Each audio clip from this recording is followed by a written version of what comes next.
Second quarter of action underway, along with Josh Komnick, Jeff Benjamin with you. J.D. Caster back at the WLCN studios, keeping us up and on the air. We thank J.D. for that. Underneath quickly, Morton gets it, flips it up off the glass. That one won't go down. Rebound comes back down to the Potters. Tied at 6. It was Dullard's 3 at the buzzer. They got the nice friendly shooter's roll that tied this game at 6. And Josh... 2 field goals, 2 threes.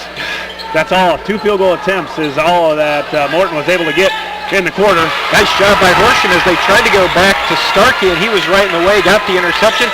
So Lincoln with another forced turnover against the Potters, looking to take the lead back here early in the second quarter. Yeah, 6 turnovers now for the Potters. Really just killed them, although they've been able to knock down a couple threes. Tyler's 3 can't answer, hits the front of the rim. Max gets the rebound. Max looks to make a move under the lane. Nice cut down the lane to Horsham, who lays it in. Yeah, good cut by Tyler. And good credit to Gavin also. He kept that ball alive and may not have got the rebound, but he got a tip, and Max was able to come in. And good job by Tyler Horsham not to just stand out on the three-point line. Go to the basket. 6:50 to go. Railers on top, 8-6.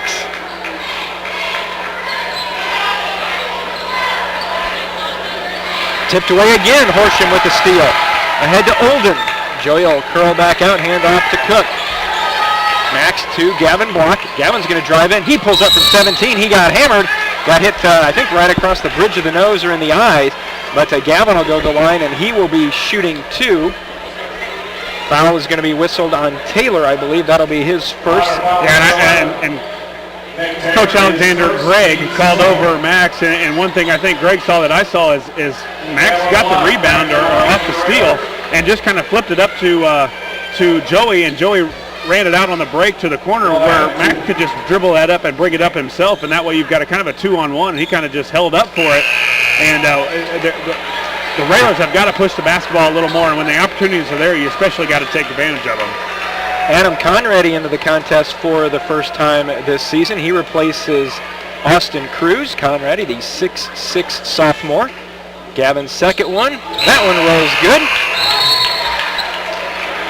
Yeah, and then first action for Conradi. Didn't play Monday, but a big frame for a sophomore, and we're anxious to see what he can do out on the varsity floor. So Gavin, 2 of 3, better than what he did the other night, and the Railers are up 9-6. So you've got Olden, Horsham, Cook, Bobby, and Conradi. I don't know if I'd be driving the lane anytime soon with Edward and Adam down there. Yeah, good size for the Railers. Looks like junior, and sophomore. So again, not a senior out on the court for the team in green. Swinford into the contest for the first time. Breck Swinford, I believe his brother Bo Swinford also played here for Morton and played in this tournament. And you can tell Morton's maybe offensively challenged. They don't look to score a whole lot, but their game is right now just keeping the possessions at a minimum and trying to get a good shot when they do get it. Conradi and Horsham do a nice job, and they force the turnover, and a good job as Horsham and Conradi went down and double teamed, and as Miller tried to curl around the defense, he lost the ball, stepped out of bounds. Well, I think and their coach was saying, quit going to that corner because we've turned it over 3 times when we've gone over there. There's a 30-second timeout here on the court. We will keep it here at Roy S. Anderson with 5:35 to go in the first half. A low-scoring affair to be, I guess, kind. Railers up 9-6. But again, Josh, we've seen it for years. Even when you were playing, when you were coaching, how many times do teams know that trap is coming either down in the corner or right as you cross the timeline, and teams just continue to do it? Well, and also, it just also seems that guy's always open for some reason. Well, there's a reason he's open because we're going to come and trap it in a hurry, and Morton hasn't quite figured that out yet. But and then the coach has to call another timeout to let him know again that he doesn't want the ball down in the corner anymore because it's another turnover, the 8th turnover from Morton. So the Railer defense doing a good job. We just got to get the offense going now. So after the Morton turnover, Railers with the basketball. Max Cook and the road, yes, the road green, as the Railers are the road team here tonight on the scoreboard. Gets it over to Olden. Right wing high to Bowlby. Down to Conradi. Conradi at the high post. Gets it to Max. Max has it open up. Gets it back out to Adam. Kicks it over to Tyler. He's open for three. It's on the way and didn't get the bounce that Morton got at the end of the first quarter. And again, the Railers fail to capitalize on a Potter mistake. Tyler's had several open opportunities, and we've seen him, even Monday night, knock down a few threes. He's got to get a little more arch on the ball. A lot of line drive baskets, shots coming from Tyler. And again, Josh, the Railer defense pressure this time works in the backcourt. Yeah, again, a 10-second call, the ninth turnover for Morton now, and their coach just getting frustrated. And you can tell they're not as aggressive, but really, they're just down three, so they're right in the game. Coach Jarrett Brown and the Potters down by three, as Josh said. Max is going to take it in. Little flip shot, no good. Morton corrals it, tracked it, lost it. Nice job by Joey Olden hanging back to grab the loose ball, so the Railers will keep it.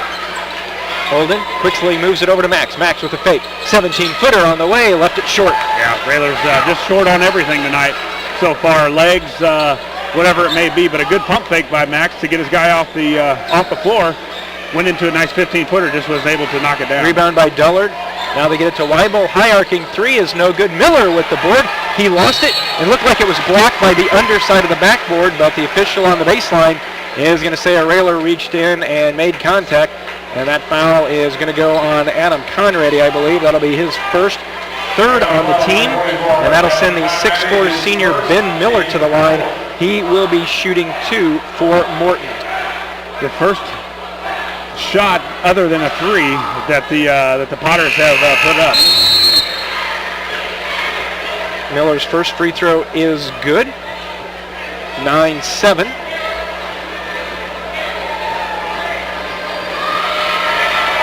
.419 left here in our first half. Second one up, good as well. Now a 9-8 contest. The lefty gets them both. Why does it seem lefties in baseball have a nice swing and lefties shooting the basketball just have a little better form than righties? Just not accustomed to seeing it very much, I guess. But you're right. The swing in baseball is very sweet to the eye. Max drives down, hands off to Olden. Joey works it around the perimeter. Railers hanging on to a 1-point advantage. Lincoln has not trailed in this contest. Halfway through the second quarter, Bowlby cuts across. Max looks to go baseline and use the screen from Bowlby. Not there. It's reached in and stolen away. Rex Swinford the steal, and the Railers turn it over with Morton a chance to take their first advantage of the evening. Yeah, we talked about the Potters' inability really to score so far, and the Railers haven't been much better. Weibel out to Swinford. Down in the corner, trapped once again, and it's going to be knocked out of bounds. As at the 3:32 mark, Conradi will check out. Gavin Block will check back in. Good early minutes from Conradi. Yeah, a good guy to spell some minutes, get some experience in a varsity game, plus a 6'6" frame is nice to put in. Boy, what great pressure that Joey Olden puts on the ball handlers. They're trying to get into the timeline. They actually do.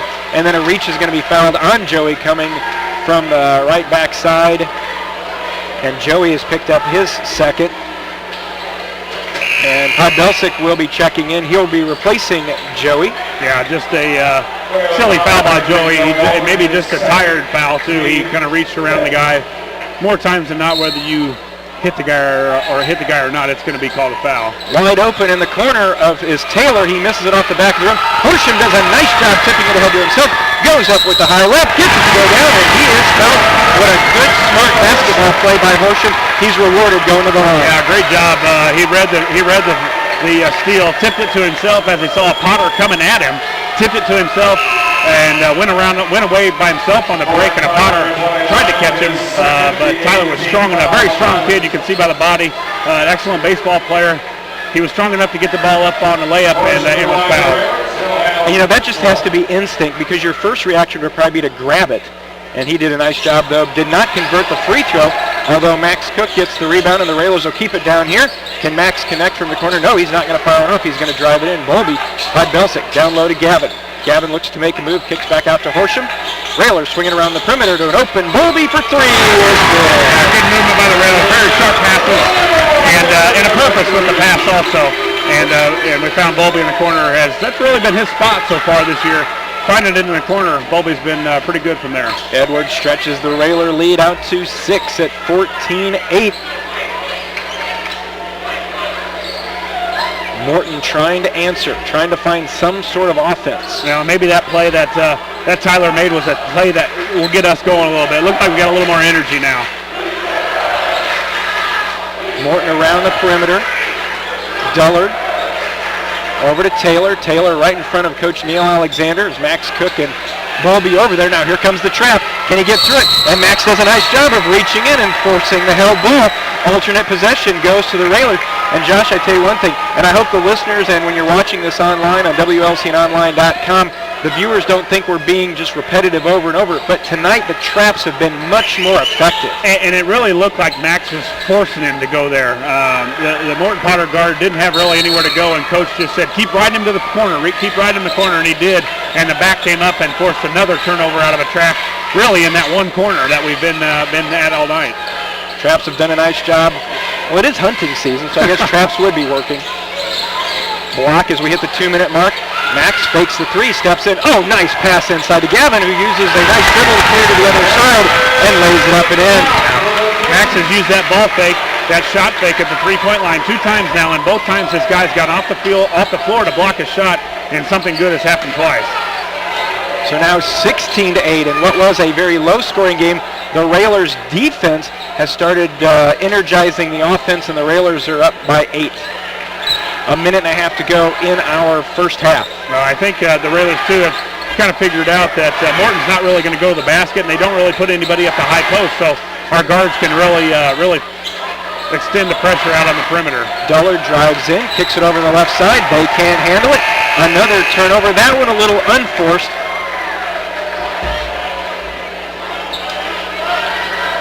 We're waiting for the official to signal the sub in as Podbelsic will take a seat and checking in for the first time, Bobby Danowski. And really that was a good spell for Joey. I think Joey went Pod came in and really did a good job of not fouling. He had 2 early fouls, and Coach kind of brought him in to spell a guy that needed a break.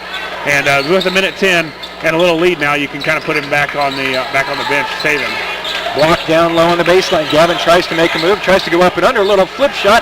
That hits the front of the rim short. All right, that's a good shot. Almost stolen away as Morton gets into the front court. Dullard, 50 seconds to go. Railers still up by 8, 16-8. Down low to Fuke, 2 turns with the lefty and turns it in. 16-10. Railers, you would like to think at this point, Josh, holding for 1 here. Yeah, I think so. With the guys that we've got on the bench, Joey's on the bench, Pod's on the bench, we're going to hold for 1 and hopefully extend this to an 8-point lead. Zanowski on the right wing, and a foul. Reach-in's going to be whistled on Dullard. That'll be his first, and that will send the 6-foot junior to the line, shooting 1 in bonus.